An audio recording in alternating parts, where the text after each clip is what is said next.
그러면은 예, 오늘은 13장 1절부터 9절까지 이제 마지막 히브리서 마지막 부분으로 이제 넘어왔습니다.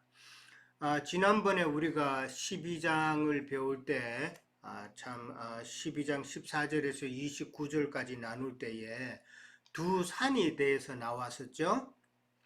예, 두 산에 대해서 나왔는데 무슨 산과 무슨 산이었죠? 시내산과 하늘의 시온산, 두 산에 대한 것이었죠. 시내산에 있는 자는 율법 아래 있는 자들이다라고 그렇게 표현이 됐죠. 그 다음에 하늘의 시온산에 있는 자들은 하나님의 은혜 아래 있는 자들이다라고 그렇게 이야기가 됐었습니다. 시내산에 있는 자, 율법 아래 있는 자들이라 그랬는데 유대인의 유대인만 이야기하는 것은 아니죠. 오늘날 여전히 시내산에 있는 자들, 율법 아래 있는 자들은 하나님을 믿는다 하면서 참 그들의 교리나 신학이나 어떤 종교적인 관념 안에 있는 자들은 다 오늘날 시내산에 있는 자들이다. 그렇게 우리는 이해를 해야 되겠죠. 이스라엘 백성들만 그런 것은 아니다라는 것이죠. 마찬가지로 하늘의 시온산에 있는 자들은 하나님의 은혜 아래 있다고 그랬는데 은혜 아래 있다라는 것은 은혜는 우리가 여러 번 나눴죠. 은혜는 곧 예수 그리스도다라는 것이었죠.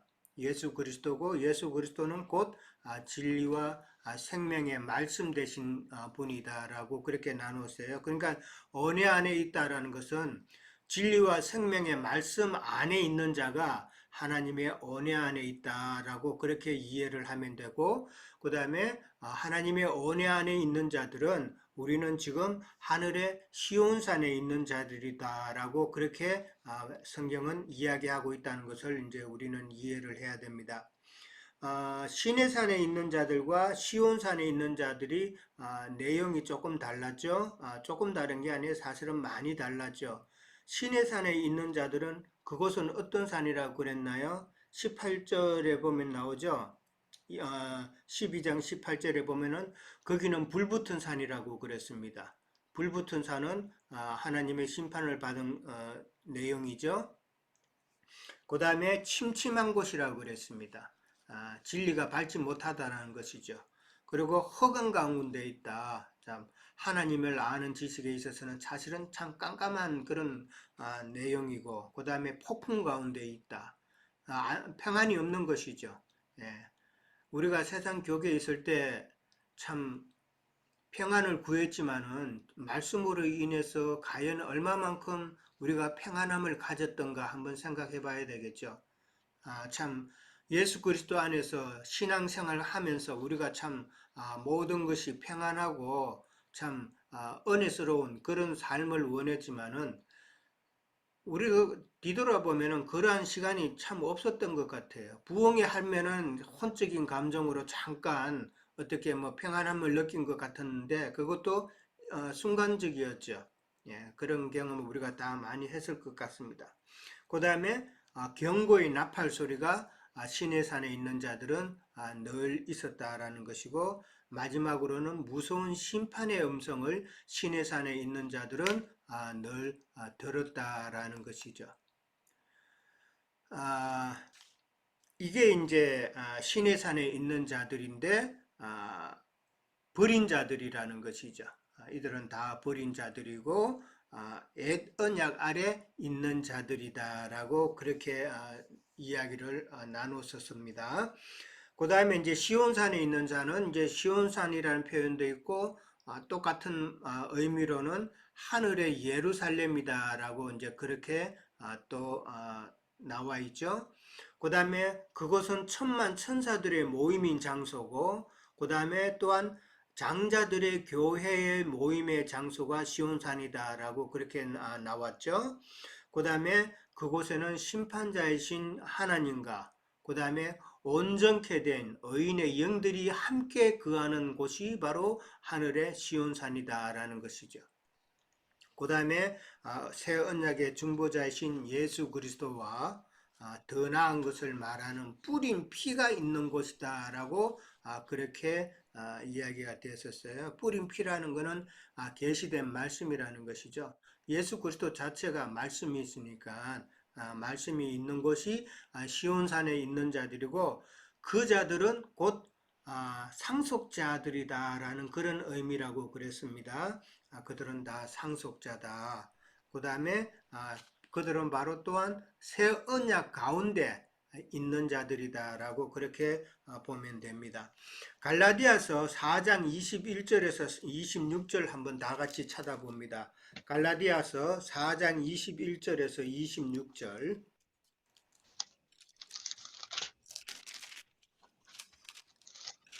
갈라디아서 4장 21절부터 26절 우리가 잘 아는 내용입니다. 다 찾으셨죠? 다 같이 읽도록 합니다. 내게 말하라. 율법 아래에 있고자 하는 자들아, 율법을 듣지 못하였느냐?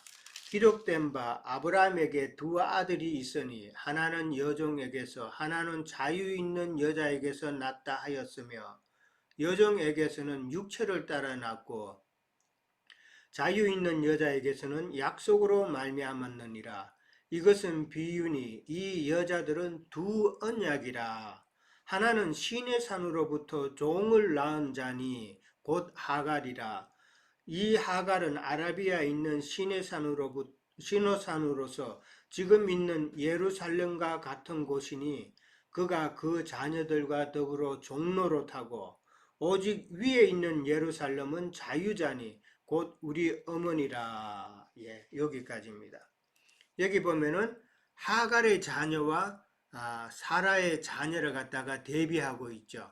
그러니까 시내산에 있는 자들은 바로 하갈의 자녀들이 있는 곳이고 그 다음에 하늘의 시온산에 있는 자들은 사라의 자녀들이다라고 그렇게 이야기를 하고 있어요. 하갈의 자녀고 25절에 가면은 시내산으로서 지금 있는 예루살렘과 같은 곳이니 그러니까 여기 예루살렘이 나옵니다. 지금 있는 예루살렘. 그러니까 시내산과 지금 있는 예루살렘이 지금 같은 곳이라고 그랬죠. 예루살렘과 시내산이 같은 건데 이 25절에 있는 이 예루살렘은 땅의 예루살렘을 두고 하는 이야기예요. 땅의 예루살렘. 그러니까 지금 땅의 예루살렘이 어디예요? 세상 교회죠? 예, 세상 교회는 지금 땅의 예루살렘이다 말이에요. 땅의 예루살렘, 예배당 다니고 그렇게 세상 교회에 있는 자들은 사실은 지금 어디에 있다? 시내산에 있는 자들이다라는 것이죠. 이것을 우리는 이해를 해야 됩니다. 그런데 이제 사라의 자녀는 26절에 가면은 위에 있는 예루살렘, 이거는 하늘의 시온산이죠. 예, 이제 이 차이를 우리는 이해를 해야 됩니다. 그러니까 신의 산과 하늘의 시온산은 우리가 잘 아는 하갈의 자녀의 계보와 사라의 자녀의 계보 두 계보를 그렇게 나누어서 설명하고 있다라는 것이죠. 성경은 우리가 알지만 창세기부터 시작해 가지고 계속 요한계시록까지는 두 계보의 흐름이잖아요. 두 계보가 어떤 계보로 우리가 신앙생활을 할 것인가를 우리가 깨달아야 되는 것이죠. 성경은 그걸 계속 이야기하고 있잖아요. 참 근데 많은 사람들은 이 옛 언약 안에 신의 산에 머무는 그런 신앙생활을 다들 하고 있죠. 우리가 신의 산에 머무르고 있으면은 그것은 아까도 말했듯이 무슨 심판의 음성이 들리는 것이고 폭풍 가운데 있는 것이고 참 깜깜한 가운데 있는 것이다라는 것이죠. 우리의 영혼이 참 밝은 빛 가운데 있어야 되는데 깜깜하고 참 답답하고 이러면은 그거 여러분 경험 많이 해보셨죠? 예, 믿는다 하는데 이 믿음에 있어서 답답한 경우 참 많았어요. 저는 많았어요. 저보다도 우리 수잔 자매가 더 그런 답답함이 많았어요. 그러니까 거기에 대해서 늘 하나님 앞에 간구하는 그런 생활을 하다 보니까 이 진리의 말씀으로 하나님께서 이제 들어오게 하셨는지도 모르겠어요. 저희들은 그렇게 믿어요.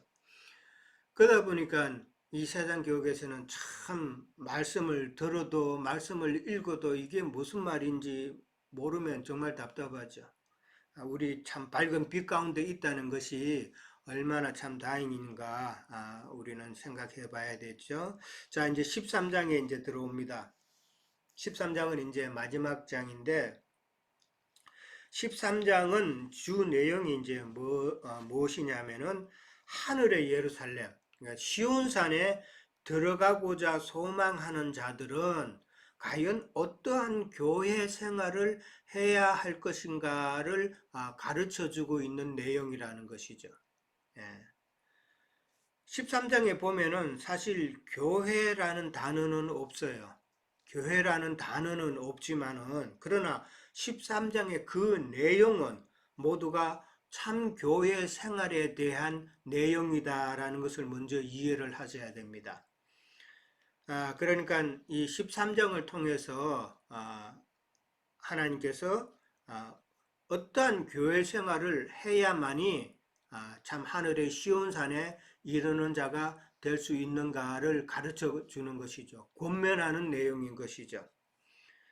제가 권면한다는 표현을 썼는데 권면하는 자는 지금 누가 권면하는 거라고 보세요? 지금 권면하는 것은 바울이 물론 우리에게 이 말씀을 통해서 권면을 하지만은 그러나 히브리서가 지금 다른 서신서에는 누가 썼다는 것이 표현이 되어 있잖아요. 근데 히브리서는 우리가 처음 이야기할 때처럼 저자가 누구라는 것을 밝히지 않았다고 그랬죠. 그 밝히지 않은 이유 중에 하나가 히브리인들에게 바울이 편지를 쓰는데 히브리인들은 바울을 싫어했다는 것이죠. 예.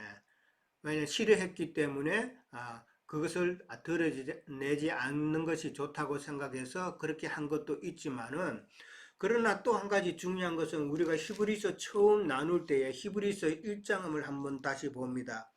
1장 1절과 1장 2절을 다시 한번 봅니다. 히브리서 1장 1절과 1장 2절 제가 읽겠습니다. 옛적에 선지자를 통하여 여러 부분과 여러 모양으로 우리 조상들에게 말씀하신 하나님이 이렇게 나옵니다. 그러니까 옛날에는 구약시대 때는 선지자를 통해서 누가 말씀을 하셨다고요? 하나님이 말씀하셨다는 것이죠. 하나님이 말씀하셨지만은 그러나 이 모든 날 마지막에는 곧 지금 신약 시대죠. 교회 시대죠. 교회 시대에는 아들을 통하여서 우리에게 말씀하셨다라고 그렇게 이야기를 하고 있습니다. 그러니까 히브리서를 통해서 하나님께서 권면하시는 그 이 말씀은 지금 곧 아들을 통해서 성령께서 지금 우리들에게 하시는 말씀이다라는 것을 바울 사도는 강조하고 싶었던 것이죠. 그래서 저자를 밝히지 않았다. 그러니까 히브리서는 지금 성령께서 우리에게 서신으로 편지해서 우리에게 권면하는 내용이다라고 우리는 이해를 하시면 됩니다. 참 교회 생활이 중요하죠. 지금 13장은 교회 생활을 이야기한다 그랬는데 교회 생활이 왜 중요합니까? 하나님의 진리의 말씀은 이 교회를 통해서 이 장작 교회를 통해서 참 선포가 된다는 것을 우리는 알잖아요. 그래서 우리는 참 이 교회 모임이 중요한 것이고 그래서 10장 25절에는 교회 모임, 즉 모이기를 피하는 자들과 같이 하지 말라라고 그렇게 나와 있죠. 그러니까 모이는 것에 참 관심을 두고 그렇게 진리의 말씀을 듣고자 사모하는 그러한 마음으로 우리는 교회 모임을 실행해야 된다. 근데 이 교회 모임을 어떠한 모임으로 실행할 것인가 하는 문제가 이제 13장에서는 다루어진다는 것이죠.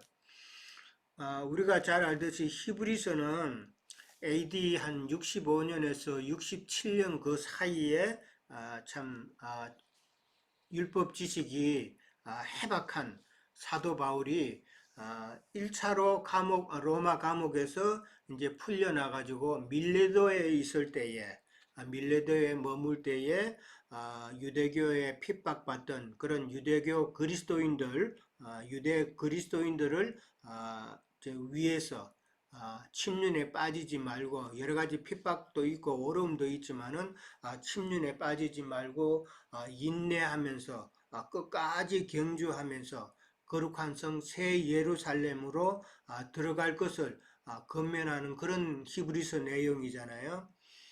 그러니까 그런 권면하는 이는 바로 성령이다라는 것을 우리는 알아야 된다는 것이죠.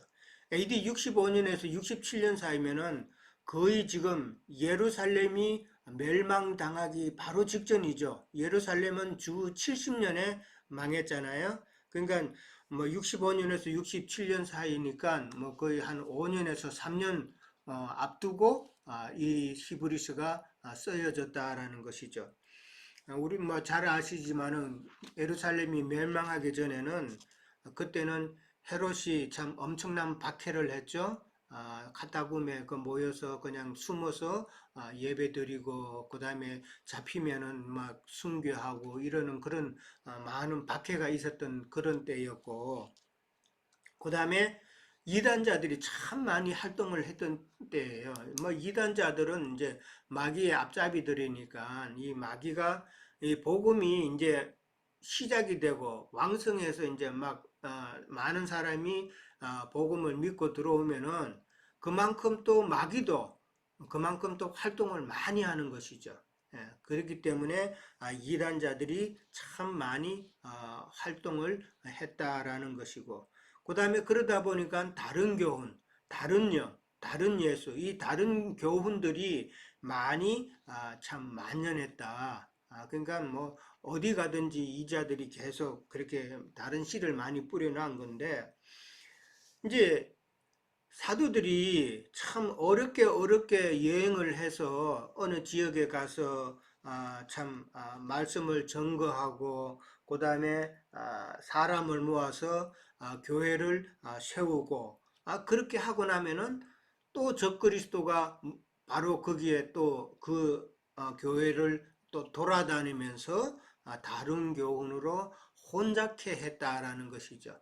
그게 이제 초대교회 시대에 참 말씀 전하는 자들이 가장 어려워했던 부분이죠. 그렇잖아요. 우리가 기껏 열심으로 말씀을 전하고 사람을 세워서 교회를 세워서 또한 그 교회를 다스릴 수 있는 장로를 세워서 이렇게 다 해놨는데 다른 이단들이 와가지고 이렇게 또 깨부수는 교회를 깨부수려고 하는 그런 어려운 상황이라는 것이죠.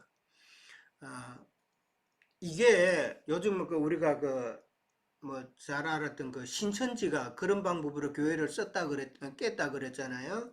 신천지가 뭐 세상 교회 가가지고 몇십 명씩 가고 뭐 이렇게 해가지고 그 교회를 갖다가 깨부수는 그런 짓을 한 거나 마찬가지. 아마 신천지가 초대교회 이 방법을 배워서 쓰지 않았나 생각할 정도로 초대교회 때는 참 어려웠다라는 것이죠.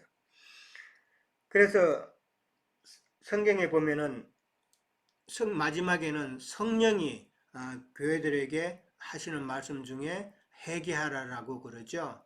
성령이 마지막에 사도 요한이 세례 요한이 회개하라는 그 회개가 있다고 그랬죠. 그거는 너희의 마음을 평탄케 하라 그랬죠. 세상 가운데서 어떤 좀 많은 제약 가운데 있던 거 그거 다 이제는 회개하고 예수님을 모실 수 있는 그런 평탄한 마음으로 너희가 회개하라고 그랬죠. 그러나 예수님께서는 뭐라고 그랬어요? 또 예수님께서도 회개하라고 그랬죠. 근데 예수님의 회개는 무슨 회개예요? 잘못된 거 다 회개하라는 그 회개가 아니죠. 유대인들에게 회개하라는 그 말은 너희가 지금 하나님을 섬긴다고 섬기고 있는데 사실은 땅의 하나님을 섬기고 있으니까 너희들이 신을 지금 바꾸라는 이야기 아니에요. 그런데 또 성령께서 회개하라는 그 말씀은 마지막에 가면은 너희들이 하나님을 믿는다고 하면서 교회 생활을 하는데 너희들의 교회 생활은 참 교회 생활이 아니다. 그러니까 참 교회 생활을 하라는 것이 마지막 성령께서 또한 우리들에게 회개하라고 그렇게 말씀하시는 내용이잖아요. 지금 지금은 이제 마지막 때니까 성령이 우리들에게 참 교회 생활을 실현하라고 하는 그 음성을 우리는 들어야 되는 것이죠. 요한 2서 한번 찾아봅니다. 요한 2서 7절에서 11절 한번 봅니다.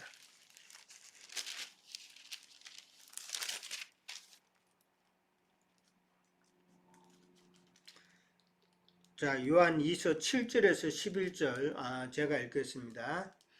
미혹하는 자가 세상에 많이 나왔나니 이는 예수 그리스도께서 육체로 오심을 부인하는 자라. 이런 자가 미혹하는 자요 적 그리스도니 너희는 스스로 삼가 우리가 일한 것을 잃지 말고 오직 온전한 상을 받으라. 지나쳐 그리스도의 교훈 안에 거하지 아니하는 자는 다 하나님을 모시지 못하되 교훈 안에 거하는 그 사람은 아버지와 아들을 모시느니라 그랬습니다. 그러니까 저 그리스도가 미혹하는 자가 참 많은데 참 그들은 적 그리스도라고 딱 표현을 하죠. 미혹하는 자는 바로 적 그리스도다. 근데 참 우리가 일한 것, 그러니까 사도들이 열심히 복음을 전하고 사람을 세우고 교회를 세우고 한 것이죠. 그것을 잃지 않도록 조심하라라고 그랬어요. 그리고 지나쳐 그리스도의 교훈 안에 거하지 아니하는 이 지나치다라는 것은 참 사도들의 가르침에서 벗어나는 것이죠. 사도들의 가르침을 벗어나서 악한 자들이 와서 그래도 율법 제사를 지내야 되지 않느냐, 그리고 또 음식물도 우리가 갈아서 먹어야 되지 않느냐 하는 여러 가지 다른 교훈들을 이야기하고 있는 것이죠. 근데 그런 교훈을 가르치는 자들은 그 안에는 아버지와 아들이 없다고 그랬죠. 아버지와 아들을 없고 참 사도들이 가르친 그 진리의 말씀 안에 거하는 자들은 아버지와 아들이 그 속에 있다라고 그렇게 이야기를 합니다. 자, 성령의 편지인 히브리서를 마무리하면서 성령께서는 이제 형제를 사랑하고 손 대접하기를 잊지 않는 신실한 교회를 하라고 하시면서 이제 13장이 이제 시작이 되죠. 자, 13장 이제 넘어가서 1절과 2절 봅니다. 형제 사랑하기를 계속하고 손님 대접하기를 잊지 말라. 이로써 부지 중에 천사들을 대접한 이들이 있었느니라 라고 그럽니다. 형제 사랑하기를 계속하라고 그랬어요. 언제까지 계속해요? 우리가 이 땅에서 신앙생활 하는 동안에 참 몸의 구속을 받을 때까지 끝까지 우리는 교회 생활을 통해서 형제 사랑을 계속해야 된다라고 그랬죠. 그 다음에 이제 손님 대접하기를 잊지 말라라고 그렇게 나옵니다. 이 손님은 누굴까요? 우리 뭐 친척 가운데 누가 손님이 오면 손님 오셨다. 그 손님일까요? 내가 아는 누가 오면은 그게 그분이 손님일까요?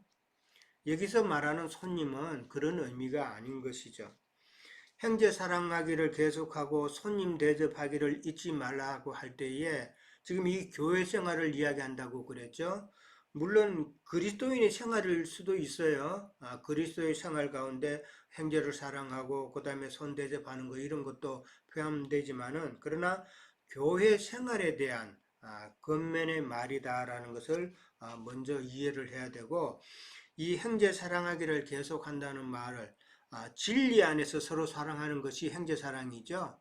성적끼리 뭐 서로 뭐 좋은 거 주고받고 하는 이런 사랑이라기보다도 진리의 사랑이 바로 참 사랑이다라는 것을 우리는 알잖아요.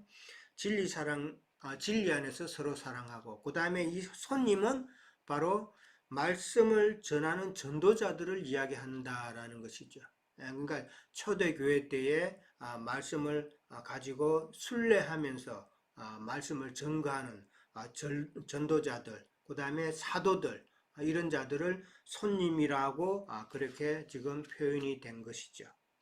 그러니까 진리 안에서 서로 사랑하고 그 다음에 전도자, 사도들을 초청하여서 대접하면서 그러니까 사람을 모아서 복음을 전하는 그런 초대교회 모습을 지금 우리가 여기서 볼 수 있는 거예요. 그러니까 형제 사랑하고 손 대접하는 것 이런 행동은 달리 말하면은 참 교회 안에서 진리 안으로 진리로 형제를 서로 사랑하고 그 다음에 이제 말씀을 듣기 위해서 전도자들을 초청을 해서 또 말씀을 듣는 이런 초대교회의 모습 이것이 지금 참 교회 생활이다라는 것이죠. 뭐 간혹 우리가 다른 사람하고 이제 이야기 진리 신앙에 대해서 이야기하다 보면은 지난주도 그랬어요. 어떤 교회 장로가 예배 뭐 신앙생활 하십니까 그래. 그래서 우리 집에서 이제 예배로 모입니다. 그러니까 이 사람이 대뜸 하는 이야기가 공동체 안에서 모임을 해야 참 교회지 집에서 어떻게 모이냐고 당장 그런 소리를 해요. 그래서 또 화를 내면 안 될 것 같고 우리도 교회 생활을 실현하는 거라고 한 10명 정도가 모여서 다 모이면 10명 정도가 줌을 통해서 또 모임을 통해서 그렇게 한다고 그러니까 성경에는 집에서 모이는 교회 집에 있는 교회들에게 바울 사도도 편지를 보내지 않았느냐 그러면서 세상 교계의 신앙생활이 뭐가 잘못됐는가 한 20분 정도는 이야기 쭉 한 것 같아요. 이게 교회 장로예요. 아주 큰 교회 장로예요. 지금 제 집 바로 옆에가 걸어서 뭐 100m도 안 돼요. 바로 옆에가 은혜교회예요. 은혜교회는 미주에서 제일 큰 한국교회예요. 엄청 커요. 그 교회에 그 뜰이 있는데 건물만 해도 여러 건물이 있어요. 여러 건물이 있고 그 다음에 이제 옆에 뜰이 있는데 그 뜰을 갖다가 수잔자매하고 저녁에 간혹 산책을 합니다. 은혜교회 안에 가서 워낙 넓으니까 그거 한 바퀴 도는데 한 800m 정도는 되는 것 같아요. 내가 카운트 해보니까 걸음을 해보니까 그러니까 그게 한쪽 귀퉁이에 있는 거예요. 그러니까 전체적으로 따지면 땅이 정말 큰 땅인데 그 교회 뭐 영향력 있는 장로한테는 한 20분간 했는데 나중에는 자기가 이제 진리에 대해서는 후달리잖아요. 성경에 대해서는 그 사람들은 상이 순전히 열심으로 그냥 막 맹목적으로 뭐 아멘 아멘 하고 그냥 방언 기도하는 사람들인데 성경이 이렇다. 이게 성경에서 하는 이야기고 사랑이 뭐고 이 성경의 말씀 성경을 통해서 하나님께서 말씀하시고자 하는 신앙생활이 어떤 것이다 이야기해 주니까 나중에는 아이고 다음에 또 들읍시다 하고 이제 도망가기 바빴는데 참 답답한 거예요. 예. 자, 손님 대접하는 이런 모습이 초대교회 참 교회 실행을 지금 성경에서는 이야기하고 있다. 그렇게죠. 여기 이제 부지 중에 천사들을 대접한 이들이 있었다라고 그러죠. 지금 이 누구를 두고 하는 이야기인 것 같아요. 부지 중에 천사를 대접한 자. 창세기 아브라함이죠. 예, 창세기 아브라함이 자기 성막 문 앞에 앉아 있는데 이제 나그네가 지나가니까 그들을 대접을 했죠. 근데 그들이 바로 천사들이었고 하나님이었다라는 것이죠. 그랬을 때 부지 중에 천사를 대접함으로 말미암아 받은 복이 뭐예요? 이삭을 약속받았죠. 예, 자기 아들 이삭을 약속받는 그런 복을 받았다라는 것이죠. 자, 그 다음에 이제 그러니까 이 손님 대접하는 거에 있어서는 참 우리가 한번 좀 생각해 봐야 됩니다. 아브라함도 부지 중에 천사를 대접했듯이 우리가 참 교회를 생활을 실행을 하면은 참 교회 안에서 연약한 성도들의 그 쓸 것을 또 공급을 해줘야 되는 그런 모임이 또 돼야 되는 것이고, 그 다음에 손대접하기를 힘쓰라 그랬으니까 말씀을 증거하는 자들에게 그들에게 필요한 것을 또 공급해주는 그런 것이 필요하다. 그런 것이죠. 로마서 12장 13절을 한번 제가 읽어볼게요. 로마서 12장 13절. 거기에 보면은 성도들의 쓸 것을 공급하며 손 대접하기를 힘써라. 여기도 로마서에도 손 대접하기를 힘써라 라고 그렇게 나옵니다. 그러니까 말씀 전가하는 자들을 잘 보살펴라 라는 것이, 그러니까 교회 지체들을 보살피고 말씀을 전가하는 전도자를 잘 공급하고 함께 해라, 이제 그런 이야기죠. 근데 이제 교회 생활을 하면서 이게 지식적으로 너무 이제 포커스가 되고 깨달아지고 그것 쪽으로만 이제 생각하게 되면은 지식은 우리를 교만하게 한다고 그랬잖아요. 그게 고린도전서 8장 1절인가 나와요. 참 세상 사람들은 성경을 백독씩이나 하고 많이 알고 그런 쪽에 이제 포커스를 맞추지만은 물론 성경을 많이 알아야 되죠. 그러나 영으로 깨닫지 못하고 지식적으로 문자적으로 많이 깨닫게 되면 그 지식은 참 그 사람을 교만하게 만드는 것이죠. 그러나 사랑은 덕을 세운다 그랬어요. 사랑은 참 영의 말씀으로 추구하는 자들은 덕을 세운다 그랬는데, 이 덕을 세운다는 말은 교회를 건축한다는 이야기예요. 덕을 세운다고 하면 그 사람이 어때 뭐 덕망스럽다 뭐 이런 것이 아니라 결국은 사랑을 통해서 진리의 말씀을 가지고 교회 안에서 서로 참 공급하고 함으로써 참 하나님의 교회를 건축하는 것이다 라는 것을 이제 말하고 있는 것이죠. 그 다음에 이제 3절로 이제 넘어가면은 너희도 함께 갇힌 것 같이 갇힌 자를 생각하고 너희도 몸을 가졌은즉 학대받는 자를 생각하라 그랬습니다. 너희도 함께 갇힌 것 같이 갇힌 자를 생각하고 그 다음에 너희도 몸을 가졌은즉 학대받는 자를 생각하라. 말이 좀 어렵죠? 예, 이야기가 이 말은 그러니까 갇힌 자를 이제 생각하라는 말은 갇힌 자를 느껴라라는 것이죠. 그러니까 내가 갇힌 것처럼 내가 지금 감옥에 갇힌 것처럼 갇힌 자를 생각하라는 그 이야기예요. 그 다음에 학대받는 자를 생각하라는 것도 내가 몸을 가졌었죠. 그러니까 내가 학대받으면 몸으로 우리가 느끼잖아요. 그러니까 내가 학대받는 것처럼 학대받는 자를 생각하라 그런 이야기죠. 그러니까 이들이 왜 갇혔고 왜 학대를 받습니까? 예, 복음 때문에 그런 것이죠.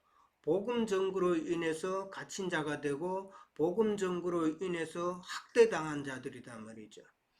예, 복음 전거로 인해서 갇힌 자들은 참 많죠. 바울 사도도 대표지만은 오늘 히브리서 13장에도 보면은 13장 23절에도 보면은 우리 형제 디모데가 놓인 것을 너희가 알라라고 그렇게 나옵니다. 그러니까 디모데도 옥중에 갇혀 있는 것이죠. 그러니까 여기서 지금 갇힌 자를 생각하라는 이 말은 어떻게 보면은 바울 사도가 지금 옥중에 갇혀 있는 디모데를 너희가 잘 공개해라, 잘 보살펴라 그런 이야기가 되는 것이죠. 예. 그러니까 디모데뿐만 아니라 복음으로 인해서 갇힌 자 되고 학대당하는 모든 사람들을 참 교회는 그들을 잘 보살펴야 된다라는 것이죠. 그러니까 갇힌 자가 되고 학대당하는 것은 결국은 누가 하는 거예요?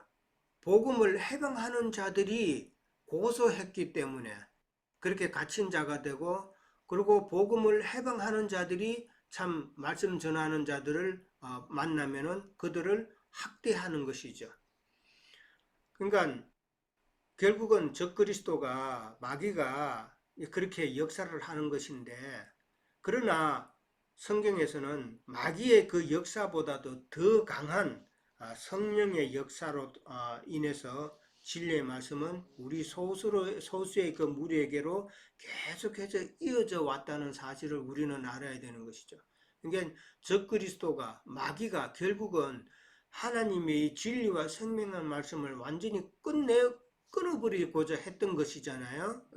사도들이 가서 교회를 세우면 그것을 자꾸 깨부수고 하는 것은 결국은 말씀을 끊으려고 했지만은, 그러나 이 말씀은, 진리의 말씀은 참 성령의 역사로 계속해서 이어져 내려오고 있다. 그 말씀이, 그 흐름을 우리가 지금 받았다는 거예요.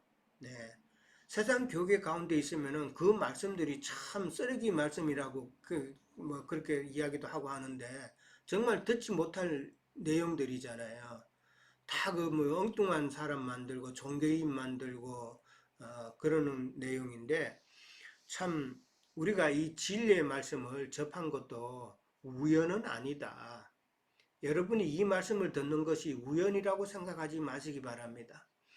하나님의 섭리가 있었고 하나님의 뜻이 있었다는 것이죠.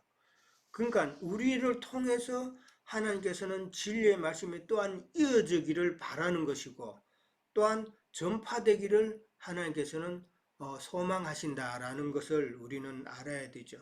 그게 바로 성령의 뜻인데, 그런 성령의 뜻을 우리는 참 강한 사명감을 가지고 우리는 깨달아야 된다. 그냥 세상 사람과 다르게 우리는 진리의 말씀을 이렇게 듣고 감으로써 참 좋은 그런 시간을 가지고 이렇게 해서 그냥 가는 것이 아니라, 우리를 그렇게 세우셔 가지고 하나님이 우리를 통해서 원하시는 것을 우리는 또한 깨달아서 하나님의 원하심대로 그렇게 나가야 된다라는 것을 우리는 또한 생각을 해야 됩니다. 참 교회의 모임이라는 것이 참 교회 안에 어려운 자들을 다 생각을 하고 많은 그 적그리스도의 그 핍박이 있을 것을 예상을 하고, 거기에 대해서는 참 우리가 담대하게 나가야 된다라는 것이죠. 자, 4절에 갑니다. 4절에 가면은 결혼을 기히 여기고 침소를 더럽히지 말라라고 이렇게 또 나옵니다. 이 결혼을 기히 여긴다는 말은 결혼을 할 필요가 없다라고 하는 자들이 많이 생겼다라는 것이죠. 결혼하지 말아라고 하는 자들이 많이 있다라는 것이죠. 이들이 누구냐면은 유대인들 가운데서 극도로 경건주의자들, 극도로 경건주의자들, 그러니까 금욕주의자들이죠. 이 자들은 결혼도 하지 마라라는 것이죠.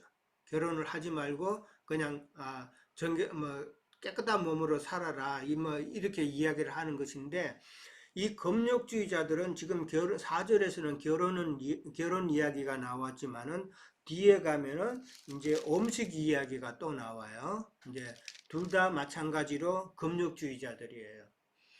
우리도 간혹 보면은 뭐 그런 사람, 좀 금욕주의자들이 간혹 있죠. 그런 자들이 있는데, 그 자들은 결혼하는 것이 참 경건치 못하다라고 이제 생각을 했던 것이죠. 그들인데, 그러니까 결혼을 반대하는 것인데, 결혼은 누가 세우신 거예요? 하나님께서 세우신 원칙이잖아요. 하나님께서 세우신 원칙인데 하나님의 창조 질서를 반대하는 행위다라는 것이죠. 그렇게 되면 그들은 결혼을 반대함으로 육체의 거룩함을 나타내고자 했던 것이죠. 육체의 거룩함을 나타내고자 했지만은, 그러나 사실은 그것은 위선이죠. 결혼을 안 할 뿐, 그러나 그들은 더 음란한 짓을 행했다는 것이죠. 예. 참 그거 보면은 얼마나 그들은 위선적인 행위를 했는가라는 것을 우리는 잘 알죠. 옛날에 그 수도원 지어놓고 그 다음에 성 지어놓고 했던 그 성주들, 뭐 우리가 잘 알잖아요. 수도원에 있던 변소 청소하는 사람들, 그 사람들이 1년에 한 번씩 바뀐다 그랬잖아요. 왜 바뀌어요? 변소 청소하면서 사생아들이 그렇게 많이 죽어 있다는 것을 직접 목격한 것이죠. 예, 참 위선적인 그런 행동들이었다라는 것이죠. 디모데전서 4장 1절과 6절을 다시 한번 봅니다. 디모데전서 4장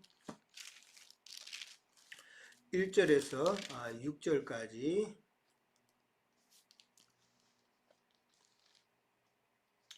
자, 다같이 읽도록 합니다.